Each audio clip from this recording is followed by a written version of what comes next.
The G-Wade Podcast with Deacon Dirty. 2012, I made that decision. When I got out of it, 2010, I made the decision.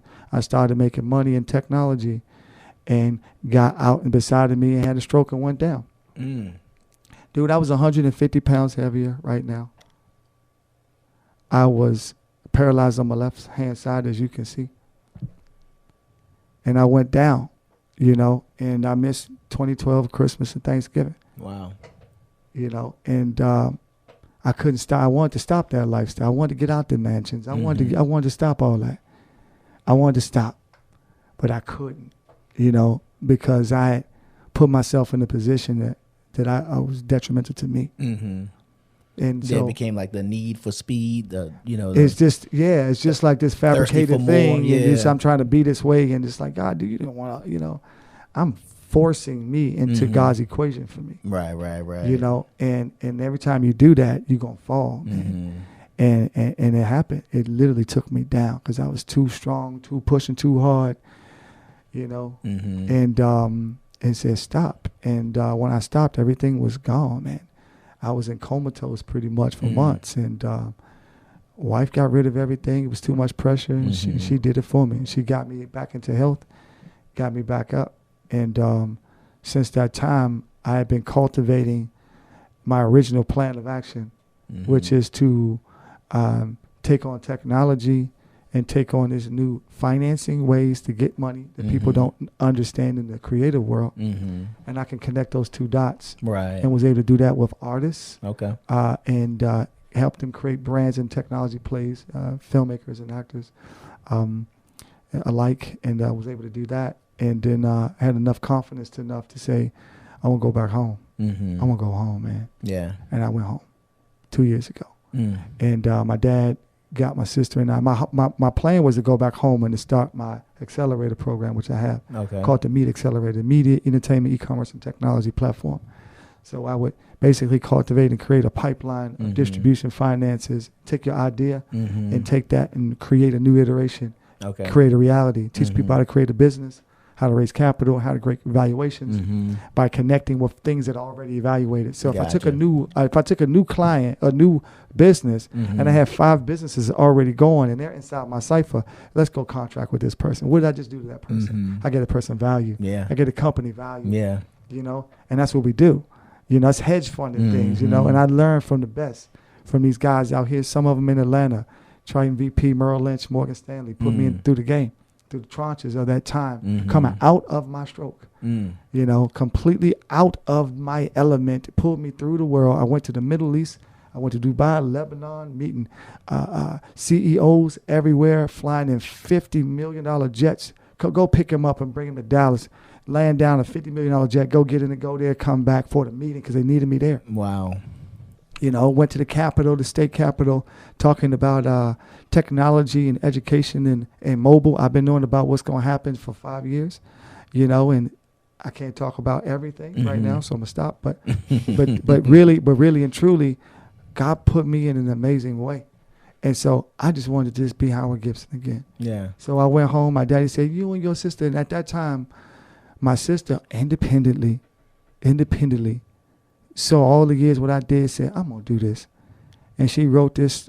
She had still been doing like little jobs on film sets as the script supervisor. And one thing led to the next. They were like, you can write? She said, I can write. And she got with Brett Dismuke, who was a producer at that time. And he got the call. The BET is launching this new network called BET Her. And they need a cancer movie. Can you write? Krista wrote that thing in 15 days. Like, can I? Yeah, her only choice. And they sent it to the chief executives over there. And they read that and said, this is the best script I've read in my life. This is the best script I've read in my life. She's the chief. She's the executive over there, top dog. Krista said, no, I want to direct it too. So they let her direct because the story was so strong. The story's so strong. And nobody else can mess this up. And she did it, got international acclaim with the International Satellite Awards. It's the prequel to the Golden Globe. Although she didn't win, she got nominated amongst big giant films of Netflix and the big companies, ABC and HBO. And Laura Dern, I think, won against Crystal. Laura Dern against my sister. Wow. Like, come on, who's gonna win? Come on. Anthony Hopkins is on her same category. Wow. Like, you know, and so I'm sitting there at the war ceremony with my sister, like, you ready for this? Because you and me come together, we gonna kill a game. Gonna kill a game, yeah. Don't play. And Dad said it was gonna happen, and we didn't even come up with an idea of the story. I mean, we had a meeting with the network. We found out that UMC was interested in coming up with content. So we had this meeting, and he said, hey, I want to do a TV show. And we pitched it cold right in front of him. Wow. We pitched it cold-blooded right in front of him. God said, give us the word. Pitched it. Next day, it wasn't 24 hours. We get the text, greenlit. Can y'all write? Can y'all do it? And that was just the years of my sister proving herself for her strength and all the work that in heavy lifting I've been able to do in the shadows of so many. And I said, I'm going to do this for my sister. I'm going to do this for us now. And we were originally supposed to shoot the season 1 of Double Cross in April of 2020, which is the middle pandemic. So y'all wouldn't have seen Double Cross at all. It would not even exist. But we were able to do it. I think my sister wrote the whole show in 1 week. And she basically zoned in on who we are. Okay. Because that was going to be, Eric and Erica is our alter egos. That's what I was going to ask. And you know, my sister does things, I protect her. And I'll say, how are we going to do this? Don't worry about it. I mean, that's something I get. Eric is in that. Oh, don't worry about how I do it. It's going to get done. Don't worry about it. Your alter ego's a little thugged out in the show. So that's my Southeast side. That's the Southeast coming out. Right. And so since I'm not that cut up and all that. Or tatted. You are me. Thank you. That's my alter ego. You are me. She can have Ashley, but Ashley's a pretty girl. But Jeff, you going to kill it, baby. And, you know, we talked and engaged and talked about stuff. So a little bit of what you see, a little bit of that is like our conversation. Kind of spilling out in there, I say, do you? But you got to have a little bit of nudge of where I am with little things. And they were able to do that. And we play with that. And it's just like fun to us, man. It's back to like, you know, we knock it out. You know, that first season, we went out there. They got the call that we were going to shoot. Because I shot it in L.A., right? Yeah. So Crystal did this in 4 days. They read the first script and was like, what the? Can y'all shoot this now?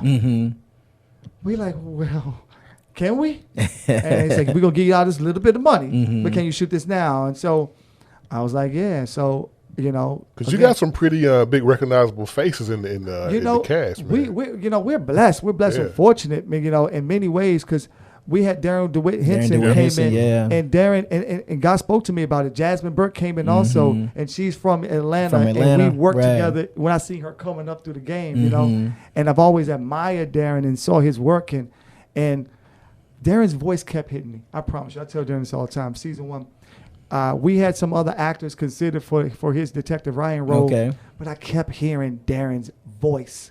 And how he was going to spill those lines. I said, he got that voice. I said, I'm going to get Darren. And it was 2 days before we shot.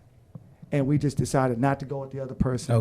And I tracked Darren down through some friends, got him on there, sending that script. Darren was like, whoa. Rest is history. He showed up while we were already shooting. And we gave him a producer's credit. He helped with a lot of the new actors, the Eric and Erica. And Jeff had never acted before. But I thought Ashley right? Well, Ashley's established. So she's the lead, but she's got this guy who hasn't done anything. Right. You know, and gotta work that out. You know, and then everybody else is kind of new. And then Darren DeWitt Henson, Jasmine came in as the veterans. Right. Came in and they just raised the bar. You know, and then the execution and how, you know, our sets and the locations and how we pull things together in the midst of that budget, it got so impressed that Bob Johnson came to the set, and we found out that nobody had ever seen Bob Johnson come to anybody's set ever in their life since we've known him from BET. And Bob Johnson said, let me see this. You know, and I had negotiated this 110,000 square foot warehouse with about $20 million worth of sets in it for nothing. Wow. Because I understand how to mitigate. I know I spoke to the builders. So I know how to do certain things, and that was impressive to him. And he was like, how did you do this? You know, this is like Paramount's. It's Viacom. How'd you get in here and loan this? Don't worry about it. I got you. You know? Don't worry about it. I got you. And he was impressed with that. He hung out 3 hours, had food with us, hung out. And since that time, that's Uncle Bob.